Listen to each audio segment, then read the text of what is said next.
Kaixo Joseba, guardion, hemen gaude Rozio eta Inigo, Leizuri Izozkiko sortzaileak, eta gaur Astigarran gaude, gure furgoneta ibiltariarekin, eta ikusi nahi badezu nolakoa den eta nola ibiltzen gara herriz, etorri gurekin.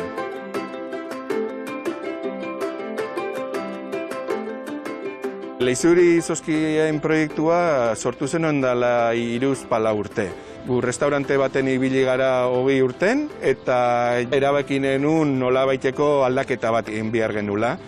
Eta hasi ginen izozki batzuk egiten. Konturatu ginen, jendia gustoko zituela, orduan okurritu zitzaigun, furgoneta baten montatzea izozkiak, eta herriz ibiltzea. Arazo bat daukagu furgonetan bakarrik 16 zapore sartze zaizkigula. Horrek esan nahi du klasikoak edo beti jun behar dutela, baina beste batzuk aldatzen juten geha. Adibidez, yusua, zitriko japoniar badena, lukuma ere Peruko fruta nazionala bezala ezagutzen dena, baita tematxa, hemengo ardigaztarekin, mamilla adibidez, eta hemengo lorekin ere aurten ateako dugu bat sauko lorearekin. Ikusi dezute nolakoa den gure furgoneta, eta orain nahi badezute, jungaitezke obradorea, eta ikusiko duguan nola egiten den izozki goxo-goxo bat.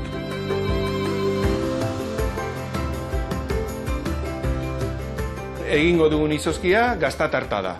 Hortako hemen dauzkagu osagaiak, alde batetik esnea, gero esne hautza, eta gero azukre desberdina dauzkagu, fruktosa, glukosa eta sakarosa. Eta azkenik gaztaren bat. Behin izozki egina dagoenean, azkeneko momentun gehituko diogu galleta txikitua eta arabien mermelada. Lehenengo pasoa izango da dana nastutzea. Eta pasterizatu egin behar da. Azukre bakoitzak propiedade desberdinak ematen dizkio izozkiari. Bai gozotasun aldetik eta bai ostutze puntu aldetik. Egin leike azukrerik gabe, diabetikoentzat adibidez, baino hoi dira polialkolak edo. Dauzkate azukrearen karakteristika o berezitasun kimiko antzekoak, baino ez dira azukreak. Eta azkenik gehituko diogu gaztak krema. Oain pasteurizadoran sartuko dugu 85 gradu iristian, jetxiko dugu 5 gradutara, eta bihar ja egingo dugu izozkia. 24 ordu pasa dira eta hemen jaudukagu ja mixa edo nasketa erabat egina. 5 gradotan dago, orain guaz mantekadorara. Makina honek egiten du ja izozkia. Egiten du irabiaki, ostu eta aldi berean haize pixka sartzen zaio izozkia leunago eoteko. Izozki pixka bat, galleta eta mermelada pixka bat. Orain, beste goz bat importantea, abatidorean sartu behar dugu, eta beraren temperatura 30 gradu gutxi gora bera 0 azpitik etxi behar dugu. Eta modu horretan ekidingo dugu izozki horrek arazoak izatea kristalizazio garaitan eta horrela.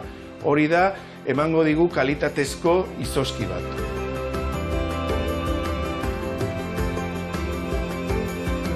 Joseba, hemen daukagu gaztatartaz egindako izozkia.